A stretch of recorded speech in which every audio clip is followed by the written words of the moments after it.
皆さんこんにちは。今回の動画ではアフターエフェクツのカメラの使い方について解説していきます。こちらの動画をご覧ください。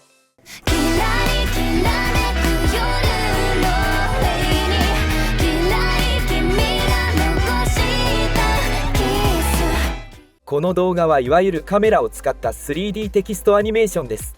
3D 空間上に配置されたテキストをカメラで撮影して作成された映像です。こちらが実際の AE の作業画面です。テキストレイヤーとカメラの位置関係がよくわかります。AE ではカメラをアニメーションさせて撮影できます。カメラを使用することでこのようにカメラから見た視点で映像を作成することができるようになります。つまり優れた 3D テキストアニメーションを作成するにはカメラの設定や使い方を勉強する必要があります。ということでこの動画では AE のカメラの使い方を解説していきます。では早速触っていきましょう。テキストレイヤーを作成します。テキストを入力したらアンカーポイントをレイヤーの中心にしましょう。ショートカットでコントロールプラスオルトプラスホームボタンを押します。そしてレイヤーを画面の中心に配置しましょう。ショートカットはコントロールプラスホームボタンです。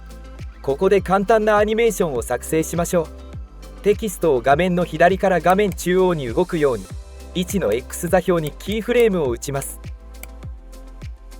AE ではこのようにアニメーションを作成していきます。ではこのテキストレイヤーの 3D スイッチをオンにして 3D レイヤーにします。するとトランスフォームの位置に3つ目のパラメーターである Z 軸が追加されます。位置だけでなくスケールや回転も 3D レイヤーになることでパラメーターが増えました。では2秒のところにインジケーターを合わせてテキストを画面奥に動かしてみましょう。1の Z 軸の値を動かしてキーフレームを記録します。再生します。Z 軸が増えたことにより奥行き方向にアニメーションができるようになりました。空間を縦、横、奥行きと3次元で使用できます。他に 3D スイッチを入れたことで変わったことはコンポジションパネルを見るとアクティブカメラデフォルトという表示になりました。AE では 3D スイッチを入れると空間が 3D 空間として認識されデフォルトカメラが作成されます。このデフォルトカメラはカメラレイヤーとしてタイムラインパネルに存在していないのでアニメーションをつけることはできません。あくまでデフォルトカメラはカメラが作られていない状況下で暫定的に使用するカメラです。そしてコンポジションパネルの右下にはカメラについての項目が切り替えられるようになりました。デフォルトカメラの他にいくつかのカメラが作成されているのでここでそれを切り替えることができます。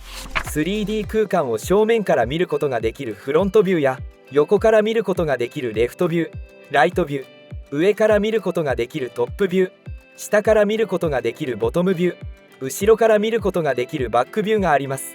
これらのカメラはレイヤーの位置関係を把握するために存在していてそれぞれ6方向から空間を映すことができます。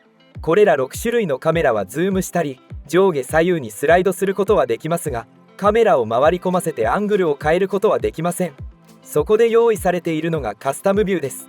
こちらもレイヤーの位置関係を把握するためのカメラですが制限なくカメラに角度をつけることもできるのでカスタムビューはユーザーの好みのアングルから空間を俯瞰して見ることができます。そして最も重要なのがこのアクティブカメラです。アクティブカメラとは実際にレンダリングに使用するカメラのことです。今はレイヤーとしてカメラが作成されていないのでデフォルトカメラがアクティブカメラとなっています。 AE のアクティブカメラは表示されているカメラレイヤーの中で最も上に配置されているカメラが優先的にアクティブカメラとして認識されます。カメラレイヤーが作成されていない場合デフォルトカメラがアクティブカメラとして認識されます。カメラを作成してみましょう。新規でカメラを作成するときはショートカットでコントロールプラスシフトプラスオルトプラス C で作成しましょう。名前はメインという名前でカメラの設定は気にせずこのまま OK を押します。カメラが作成されました。するとアクティブカメラがデフォルトではなく今作成したメインに変わりました。コンポジションパネルの右下の項目でコンポジションパネルを最大4画面に分割して増やすことができます。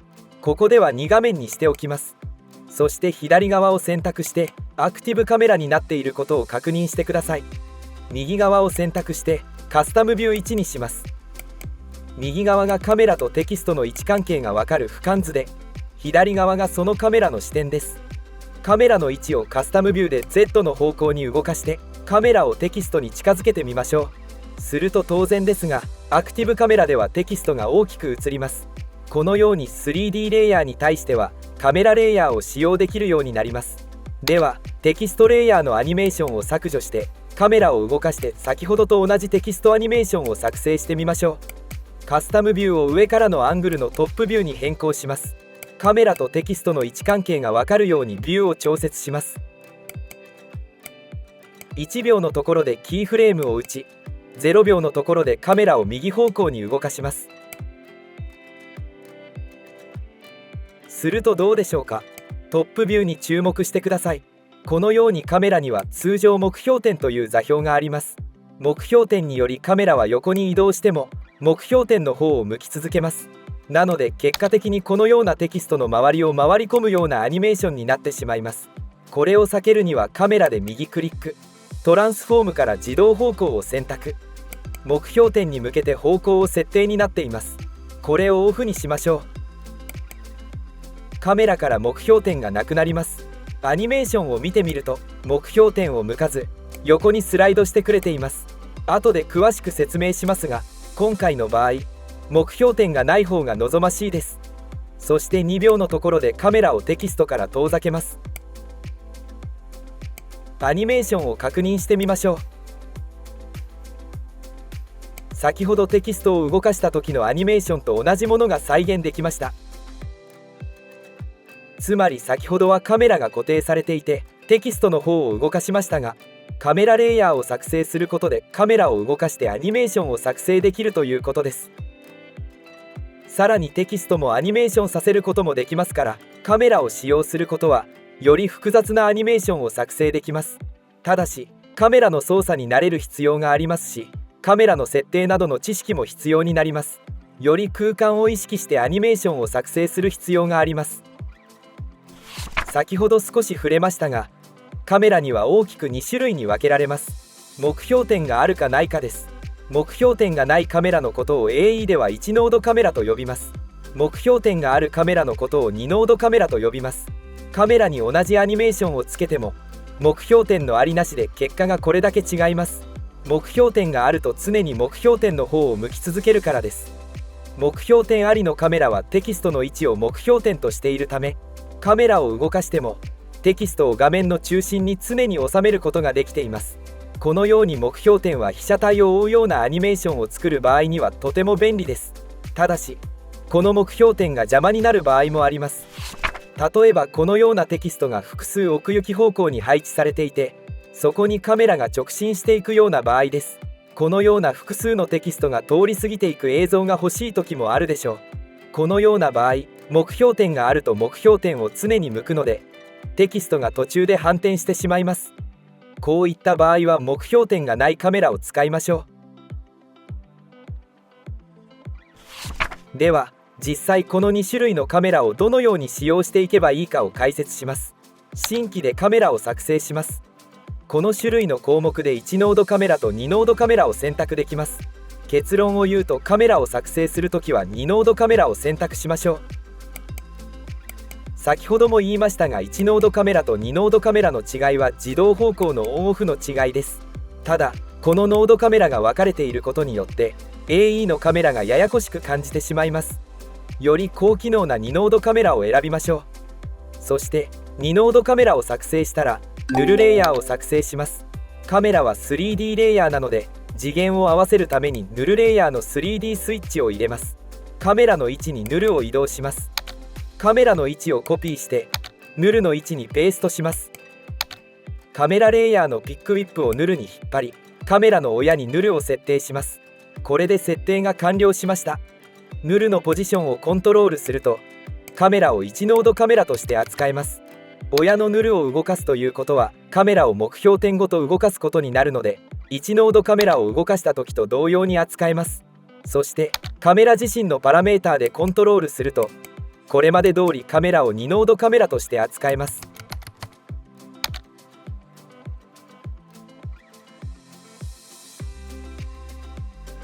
つまりこの設定をしてあげることで2種類のカメラの両方の制御を残しつつ選択して作業することができるのです。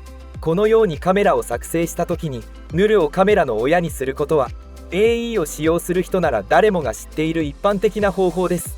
私も AE を触り始めた時にこの設定だけを教わり、しばらくはなぜそうするか知らぬまま使っていました。ただ実際カメラを使っていくとこのヌルの設定は重要ではありません。ここからは私の意見ですが、目標点がいらない時は親のヌルでコントロールしますが、ほとんどの場合目標点があった方が便利です。そしてヌルとカメラの両方にキーフレームを打ってしまうとアニメーションの制御が難しくなります。ヌルは便利ですが、2つの制御は並行して使用するのは好ましくありません。つまり基本ヌルは必要なくて、作成するアニメーションに目標点が必要ないと判断した時にだけヌルを使用すればいいと思います。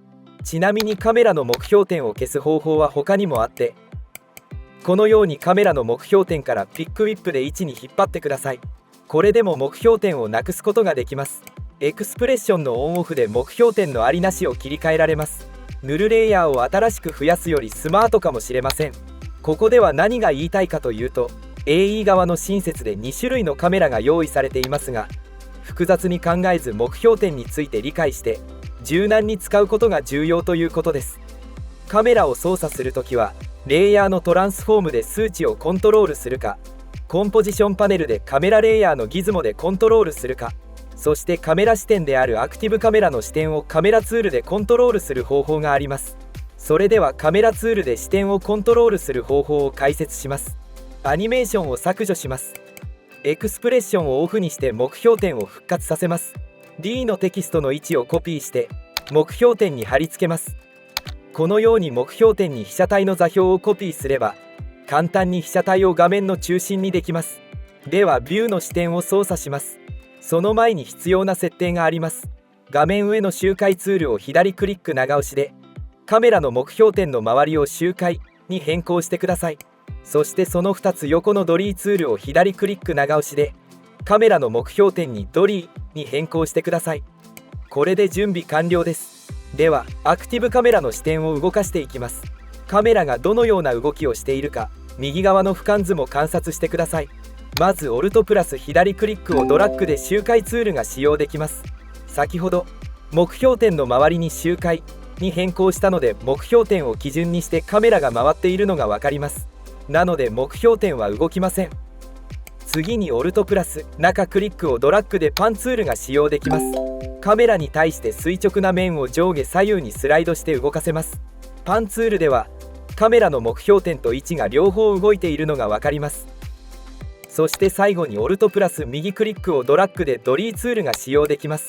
目標点を基準にして寄ったり引いたりする動きです。これも先ほどカメラの目標点にドリーに変更したので目標点は動きません。視点はこの3つのツールでコントロールできます。カメラアニメーションはカメラの目標点と位置にキーフレームを打っていきます。最重要なのは目標点で、カメラの目標点が被写体を捉えていればカメラの位置はどこから撮るかというだけです。目標点が被写体から外れればカメラの位置がどこであれ被写体は映像に映りません。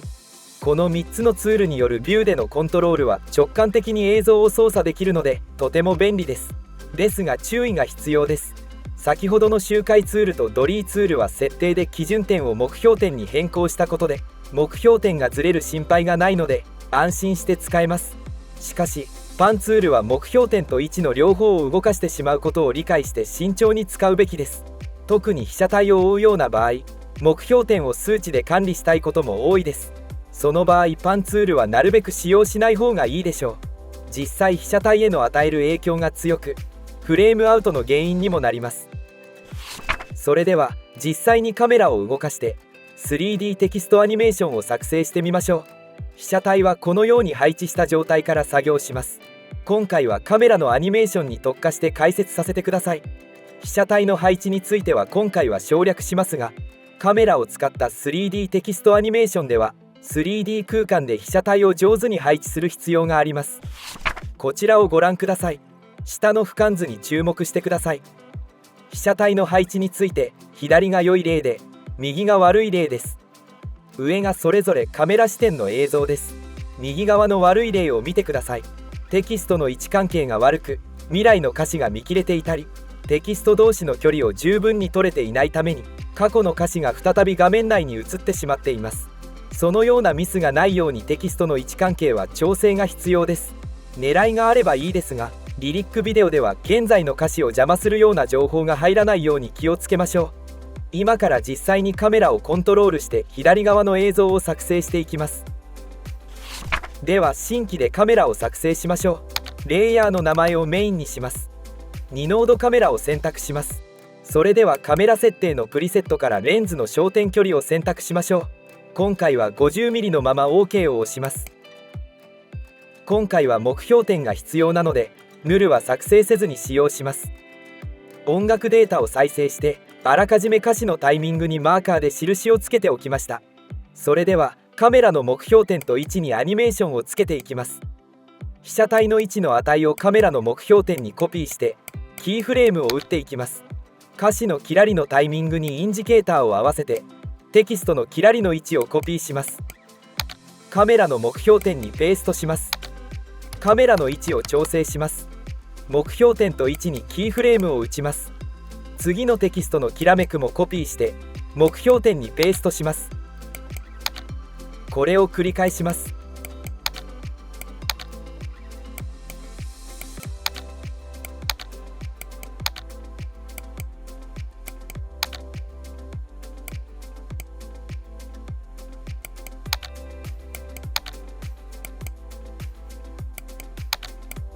目標点が設定できたので、次はカメラの位置を設定していきます。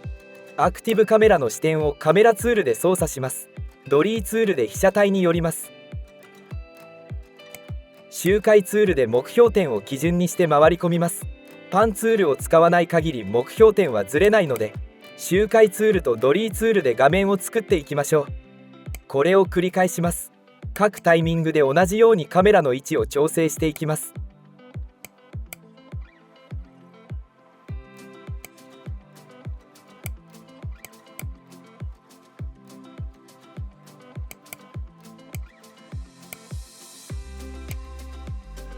カスタムビューのギズモでカメラをコントロールしてみましょう。そのまま矢印でスライドすると目標点も動いてしまうので、コントロールを押しながらドラッグします。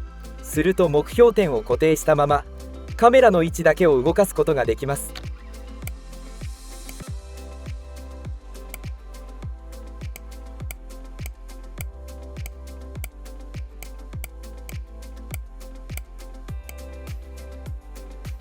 目標点を微調整してレイアウトを調整します。次の歌詞からは直線的な動きにしたいので、目標点の座標をコピーしてカメラを被写体の正面に移動させます。 X 座標のパラメーターで該当のテキストによります。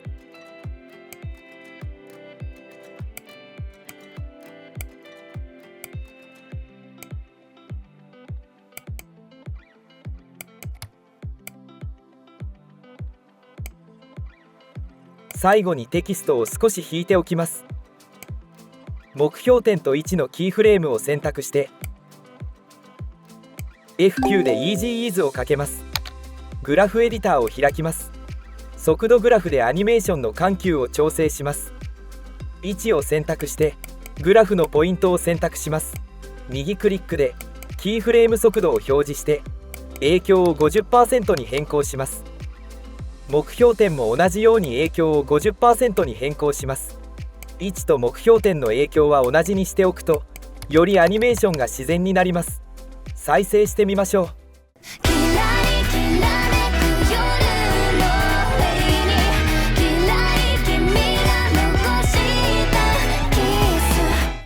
ちゃんと被写体を捉えられています。目標点に被写体の座標をコピーしてあげて、カメラの位置を目標点をずらさないように調整することが大事です。パンツールを使用しなければ座標的に混乱することはないので、数値とビューの両方でカメラをコントロールできると思います。あとは速度グラフの調整を詰めればもっとクオリティを上げられるはずです。ここでのポイントは位置と目標点の影響を合わせたことです。それではアニメーションの緩急をつけることができたので、次は直線的に動くカメラの軌道を滑らかにします。位置と目標点のキーフレームをすべて選択します。右クリックでキーフレーム保管法を選択します。空間保管法を変更します。空間保管法とはキーフレーム間のモーションパスの保管のことです。こちらに注目してください。このカメラの位置を結ぶ線が位置のモーションパスです。このカメラの目標点を結ぶ線が目標点のモーションパスです。今は空間保管法がリニアになっているので、モーションパスが直線になっています。連続ベジェを選択して OK を押します。すると直線だった位置と目標点のモーションパスが曲線になりました。ペンツールに持ち替えればこのモーションパスのカーブを編集できます。オルトやコントロールを組み合わせてハンドルを操作しましょう。後半のキーフレームを選択して右クリック、キーフレーム保管法を開き、空間保管法をリニアに変更します。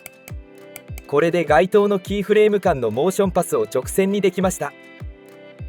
カメラの軌道を前半は曲線的な動きにして、後半は直線的な動きにできました。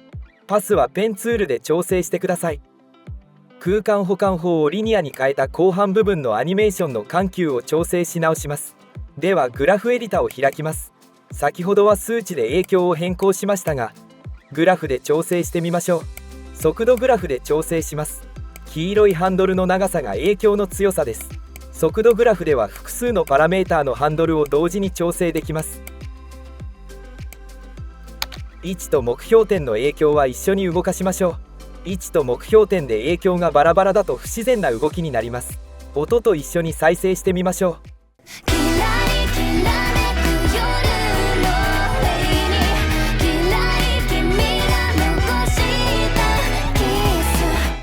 それではここからはカメラを使用する上で重要な要素として被写界深度をオンにしてピンボケの表現を加えていきます。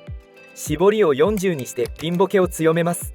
ブラーレベルを効果が分かりやすいように一時的に 500% にします。アクティブカメラを見るとピントが合っている部分以外がボケました。インジケーターをキラリのところに合わせます。現状キラリの文字にピントが合っていないのでテキストがボケているのが分かります。ではここでフォーカス距離をコントロールします。フォーカス距離の値を調整してカスタムビューでフォーカスのラインを文字に合わせます。ラインを合わせたところにピントが合います。キラリの文字にピントが合いました。目標点と同じようにフォーカス距離にもアニメーションさせることでピンボケもコントロールします。目標点や位置のキーフレームのタイミングでフォーカス距離にもキーフレームを打っていきます。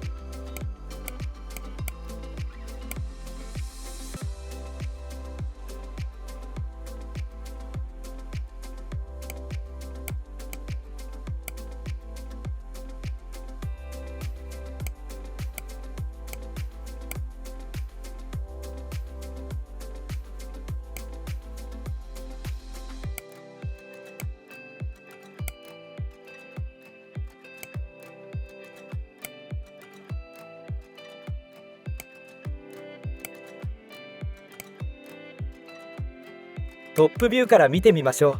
トップビューの方がフォーカス距離を合わせやすいです。ブラーレベルを 500% を 100% に戻します。トップビューを見ながらフォーカスのラインをテキストに合わせます。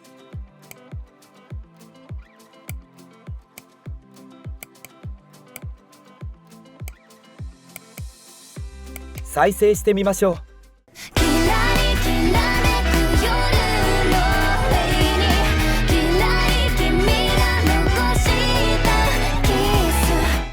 被写界深度を加えることができました。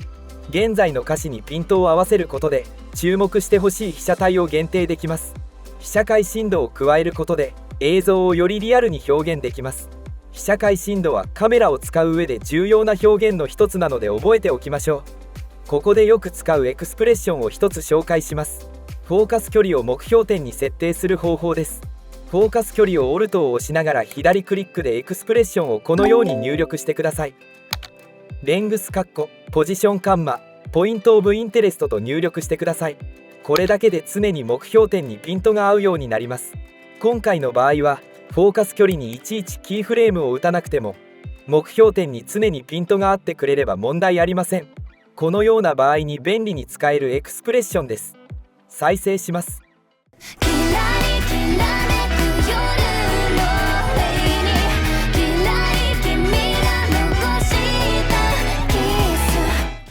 結果はほとんど変わらないと思います。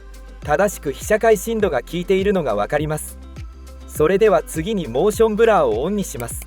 レイヤーのモーションブラーをオンにした上で、右上のモーションブラースイッチをオンにするだけです。これでモーションブラーが追加されました。最後にカメラに手ブレを追加したいと思います。エクスプレッションを使用します。カメラの目標点にエクスプレッションを追加します。ビグルにカンマ10と入力します。Z 回転にもエクスプレッションを入力します。ビグル 0.8、カンマ1と入力します。これでカメラに手ブレが追加されます。再生します。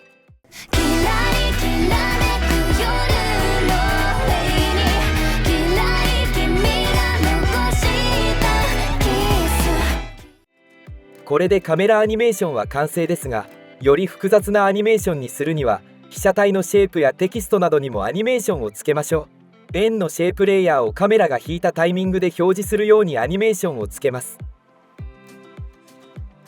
テキストには適当なアニメーションプリセットでワンクリックでアニメーションをつけておきます。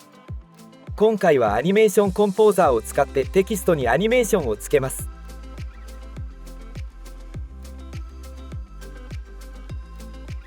再生します。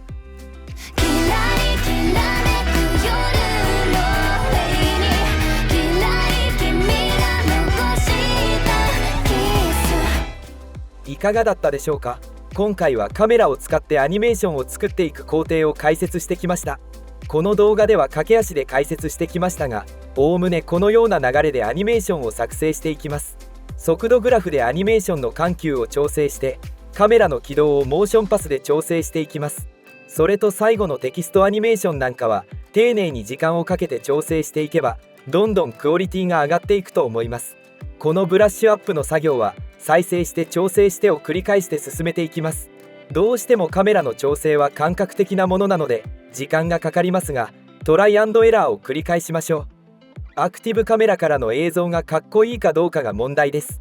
皆さんもカメラを積極的に使って自在にコントロールできるようになりましょう。今回の動画はこれで終わりです。ご視聴ありがとうございました。